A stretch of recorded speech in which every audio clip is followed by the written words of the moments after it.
Hi friends, welcome back to Nanna Paudha. और मैं हूं आपकी दोस्त Natasha. Thank you so much guys आप लोगों के सपोर्ट के लिए। आज तक आपने मेरा वेट किया। Due to some health issues मैं वीडियोस नहीं बना पा रही थी, but I am back again और मैं आपका वही सपोर्ट फिर से चाहती हूँ। मैंने आप सबको बहुत मिस किया है, आपकी कमेंट्स को बहुत मिस किया है। सो आज का हमारा जो टॉपिक होने वाला है वो है कि आपने जो अपने प्लांट्स आज तक केयर करके रखे हुए हैं, विंटर्स में अपने पुराने प्लांट्स या फिर जो आपकी धरोहर प्लांट्स की फील्ड में हम देखें तो उनको आपको कैसे केयर करना है। कुछ ट्रिप्स होती हैं जिनके बारे में आपको पता होना चाहिए, जिनकी वजह से हमारे जो इतने केयर किए हुए प्लांट्स होते हैं ना, वो ख़राब हो जाते हैं विंटर्स में। सो आज मैं आपके साथ वही शेयर करने वाली हूँ। सो ज़्यादा देर ना करते हुए स्टार्ट करते हैं हमारी आज की वीडियो को। सो फ्रेंड्स, सबसे पहला जो हमारा पॉइंट है वो है वाटरिंग का। सो आपको कितनी वाटरिंग करनी चाहिए, कब करनी चाहिए और कैसे पानी देना चाहिए, ये सबसे बड़ा और इम्पॉर्टेंट पॉइंट होता है। सो पानी आपको कितना देना चाहिए? आपको पानी बहुत कम देना चाहिए। कम का मतलब ये नहीं कि आपने बिल्कुल थोड़ा सा उसको ऊपर पर गीला करके, नहीं, थोड़ा गीला कीजिए। उसकी जो मिट्टी है वो आपको गीली करनी चाहिए। कब करना चाहिए? मतलब जब आपको लगे ना सॉइल पूरी तरह से ड्राई हो चुकी है, उसके बाद भी 1-2 दिन जब निकल जाते हैं उसके बाद ही पानी दीजिए प्लांट्स को। अदरवाइज़ क्या है, वो ठंड पकड़ लेते हैं, उनकी जड़ें ठंडी हो जाएंगी तो फिर वो गलना शुरू हो जाएंगे और आपके पौधे ख़राब हो जाएंगे। कब करना चाहिए वाटरिंग आपको? आप 3-4 बजे का जो शाम का टाइम होता है वो टाइम ले लीजिए। अर्ली मॉर्निंग आप करेंगे, पानी देंगे तो क्या होता है, फिर कोहरे का टाइम हो जाता है। कोहरा होता है तो वो पानी और ठंडा हो जाता है और जो उसकी जड़ें होती हैं वो फिर से ठंड पकड़ सकती हैं और ठंडा लेंगी मौसम, तो फिर क्या होगा, वो ख़राब हो जाती हैं। तो इसलिए आपके पौधे ख़राब हो सकते हैं। तो सबसे ज़्यादा इंपॉर्टेंट है आपको पानी का बहुत ज़्यादा ध्यान रखना है, जो मैं आपको बता चुकी हूँ कि कैसे आपको ध्यान रखना है। सेकंड मोस्ट इम्पॉर्टेंट जो चीज़ होती है वो है सॉइल। आपके जो प्लांट्स हैं उनकी जो सॉइल है वो ड्रेनेज वाली होनी चाहिए, क्योंकि विंटर्स में क्या होता है ना कि अगर जितनी मिट्टी आपकी उस मॉइस्चर को पकड़ के रखेगी उतनी फंगस वगैरह का इशू हो जाता है और जड़ें ख़राब होने लग जाती हैं और आपके पौधे ख़राब हो जाते हैं। सबसे ज़्यादा ज़रूरी क्या है कि आपकी जो पौधे हैं उनकी मिट्टी होनी चाहिए ड्रेनेज वाली। क्या होता है, गर्मियों में हम जब पौधे लेकर आते हैं तो उसमें चिकनी मिट्टी लगा देते हैं नर्सरी से, जब लाते हैं पोट सहित जब हम लेकर आते हैं। उनकी वजह से इशू आता है। तो आप अपने पौधों को जो है हमेशा अक्टूबर से पहले ही जो है उनकी मिट्टियों को चेंज कर देना चाहिए। हमें चिकनी मिट्टी से उसको ड्रेनेज वाली बना देनी चाहिए। ध्यान रखिए इस टाइम पे अपने पौधों का, जिसमें चिकनी मिट्टी है उनको पानी तो बहुत ही कम दीजिएगा आप, उनका स्पेशल ध्यान रखना पड़ता है। सकुलेंट्स वगैरह को जो है आपको बहुत लंबे टाइम में पानी देना चाहिए। 1-1 महीने तक प्लांट्स हमारे ऐसे हो जाते हैं कि विंटर्स में पानी नहीं मांगते हैं। सकुलेंट्स वगैरह जो आपके परमानेंट प्लांट्स हैं उनको आप 3 से 4 दिन में पानी भी दे सकते हैं और चल जाते हैं। फिर भी आपको जो है उनकी मिट्टी देखनी होती है। तो मिट्टी सबसे ज़्यादा इशू वाला पॉइंट बन जाता है, क्योंकि वो मॉइस्चर को एब्जॉर्ब करके रखता है और ठंड लग जाती है और पौधे ख़राब हो जाते हैं। तो मिट्टी का भी ध्यान रखिएगा। नेक्स्ट जो थर्ड हमारा पॉइंट है वो है फर्टिलाइज़र का। आपको इस बात का ज़रूर ध्यान रखना है कि विंटर्स में जितना कम से कम हो उतना कम फर्टिलाइज़र डालना है। जितना ज़्यादा आप डालेंगे वो उतना होल्ड करके रखेगा और आपका पौधा ख़राब हो जाएगा। फर्टिलाइज़र बहुत ही कम डाला जाता है। अगर डालना भी है तो आप जितना हो सकता है ऑर्गेनिक फर्टिलाइज़र ही यूज़ कीजिएगा। और वैसे विंटर्स में कहते हैं कि पौधों को ज़्यादा फर्टिलाइज़र, क्या बिल्कुल फर्टिलाइज़र लोग डालते भी नहीं हैं। आपके पौधे आराम से ग्रो करते रहते हैं विदाउट फर्टिलाइज़र भी। बस हाँ, कुछ इश्यूज़ होते हैं कि जिन पौधों को बहुत लंबे टाइम से नहीं डाला होता है उनको डालिएगा, बट जिनको आपने 2 महीने पहले डाला हो या 1-1.5 महीने पहले डाला हो उनको मत डालिएगा फर्टिलाइज़र। तो आपके पौधे ऐसे ही भी बहुत अच्छे से ग्रो कर सकते हैं। फर्टिलाइज़र का ध्यान रखना है।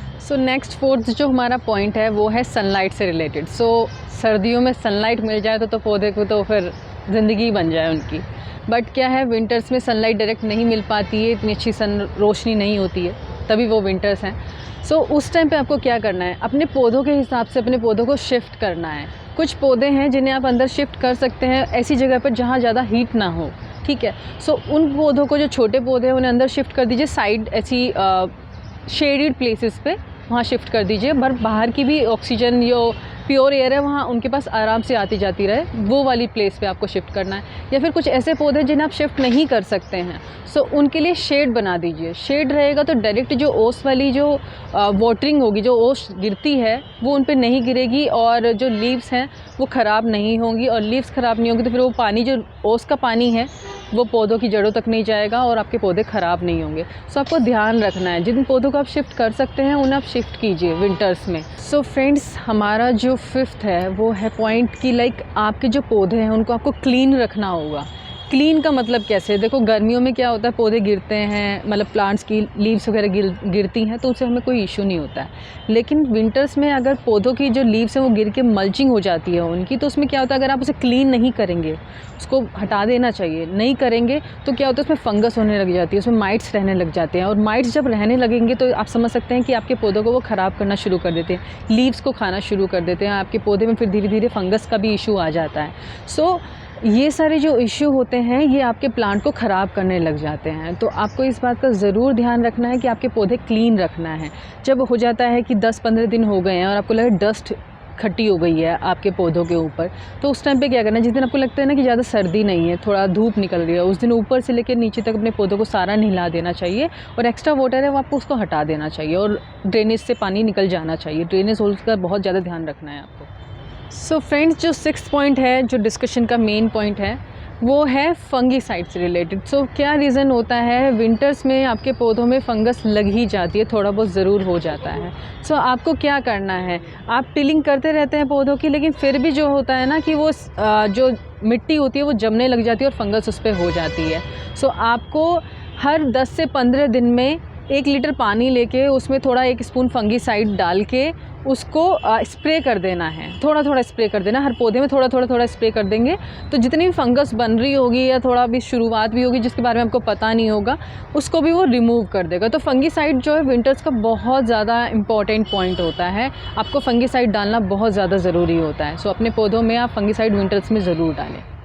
सो फ्रेंड्स, 7th जो पॉइंट है वो हमारी ही आदतों से रिलेटेड है। रीज़न क्या है, विंटर्स में क्या होता है, लोग वार्मर चला के रखते हैं, और आप अपने पौधे अपने घर पे भी रखते हैं, तो उनको वो प्लांट को जो है ना वार्मर सूट नहीं करता है। एक लिमिट तक ही हल्का सा टेम्परेचर हाई उनको सूट कर पाता है, आपको पता होगा, लेकिन वार्मर हम अपने हिसाब से करके रखते हैं। तो आप अगर अपने बेडरूम में प्लांट्स रख रहे हैं जिनकी आप केयर करना चाहते हैं, तो आप वार्मर वहाँ पर नहीं रखिए, या फिर वार्मर से उन्हें बहुत दूर रखिए, आप अपने रूम से बाहर रख दीजिए। पौधों का उसी हिसाब से कीजिए, क्योंकि आपने पौधों को पाला है अपने बेडरूम में, तो अपनी भी केयर करनी है, उनकी भी केयर करनी है। तो अगर आपको ऐसा लगता है कि ज़्यादा हीट होता जा रहा है, टेम्परेचर ज़्यादा बढ़ता जा रहा है आपके रूम का, आपने वार्मर ज़्यादा चला रखा है, तो उन पौधों को अलग रख दीजिए, और या फिर उनसे काफ़ी दूर बना के रखिए। सो अपने पौधों को वार्मर से भी आपको केयर करनी है। सर्दी बहुत हो गई है तो पौधों के लिए भी सर्दी है और आपके लिए भी सर्दी है। सो फ्रेंड्स, ये थे वो 7 मेन पॉइंट जिनका आपको हमेशा ध्यान रखना है विंटर्स में। अपने पौधों की बहुत अच्छे से केयर कीजिए